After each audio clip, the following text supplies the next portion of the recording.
Setiap orang pada satu masa di dalam hidupnya hampir pasti pernah mengalami persoalan hukum perdata. Mulai dari hutang yang tidak dibayar, barang yang tidak sesuai dengan pesanan, rusaknya barang oleh seseorang, dan lain sebagainya. Terkadang, dalam beberapa kasus, kita tidak mendapatkan penyelesaian yang memuaskan. Misalkan, dalam hal barang yang kita beli tidak sesuai pesanan. Biasanya, bentuk penyelesaiannya adalah pengembalian atau penukaran barang atau juga pengembalian uang. Padahal, dalam beberapa kasus, kita sangat membutuhkan barang itu untuk satu pekerjaan lain, sehingga menimbulkan kerugian yang besar dan tidak bisa ditutupi hanya dengan penukaran barang dan pengembalian uang. Dalam menghadapi hal itu, biasanya kita menghadapi dua pilihan. Pertama, pasrah dengan situasi yang dihadapi. Kedua, mengajukan persoalan tersebut ke pengadilan.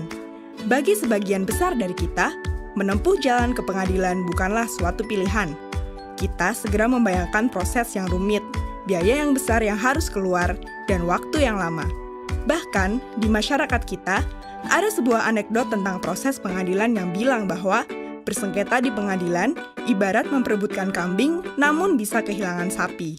Sehingga, bagi sengketa dengan nilai yang tidak terlalu besar, kita cenderung bersikap pasrah dan menerima bentuk penyelesaian sekalipun penyelesaian itu tidak adil. Menyadari hal tersebut, Mahkamah Agung telah mengeluarkan alternatif penyelesaian sederhana yang dinamakan Tata Cara Penyelesaian Gugat Sederhana, atau sering disebut Acara Gugatan Sederhana. Acara gugatan sederhana dibentuk berdasarkan Peraturan Mahkamah Agung Nomor 2 Tahun 2015 tentang Tata Cara Penyelesaian Gugatan Sederhana. Pada intinya, peraturan ini memangkas prosedur acara perdata, membatasi waktu penyelesaian perkara perdata sampai 25 hari, dan melakukan proses secara sederhana. Namun demikian, acara gugatan sederhana tersebut hanya diperuntukkan bagi perkara-perkara perdata yang memenuhi beberapa persyaratan, yaitu 1. Nilai tuntutan yang diminta tidak lebih dari 200 juta rupiah dan tuntutan bersifat material. Tuntutan yang bersifat imaterial tidak dapat diajukan karena pembuktiannya tidak sederhana, seperti kehilangan reputasi, perasaan tidak nyaman, atau kerugian emosional lainnya. 2. Sengketa bukan merupakan sengketa atas tanah atau sengketa lainnya yang telah memiliki pengadilan khusus, seperti sengketa tenaga kerja. 3. Penggugat dan tergugat harus dalam satu wilayah hukum yang sama.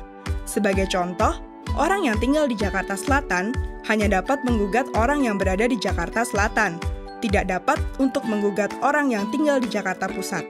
4. Penggugat dan tergugat masing-masing hanya terdiri dari satu orang, namun juga dapat lebih dari 2 orang selama dapat menunjukkan kepentingan hukum yang sama.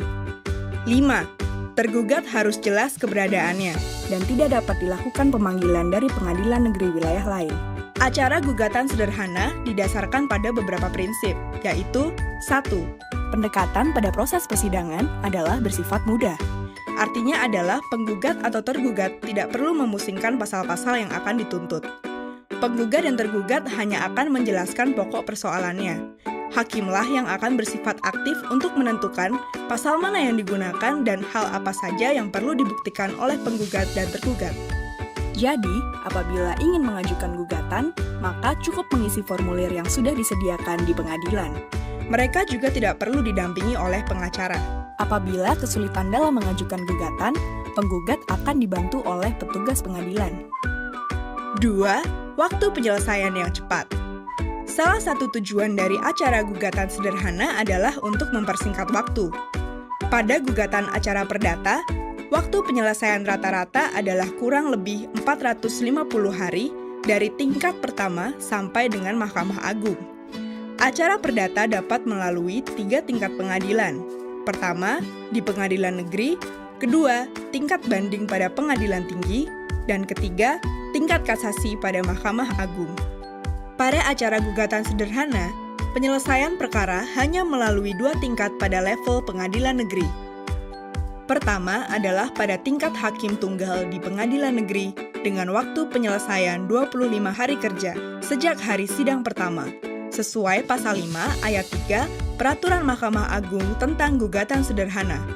Pada tahapan ini, persidangan akan dilaksanakan oleh hakim tunggal yang memimpin dan memutuskan perkara. Kedua adalah tingkat keberatan oleh majelis hakim di pengadilan negeri. Apabila ada pihak yang tidak puas dengan putusan hakim tunggal, maka dapat mengajukan keberatan di pengadilan negeri yang sama.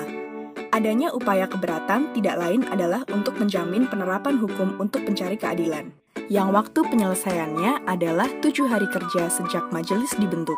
Sesuai pasal 27 Peraturan Mahkamah Agung tentang gugatan sederhana. Pada tahapan ini, perkara akan diperiksa ulang oleh majelis hakim, yang terdiri dari 3 orang hakim, tanpa memeriksa ataupun meminta keterangan tambahan dari para pihak.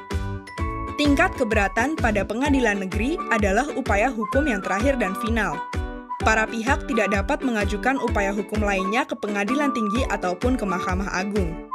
Secara umum, keseluruhan proses dari pendaftaran hingga putusan dalam upaya keberatan akan berlangsung selama 58 sampai 60 hari kerja.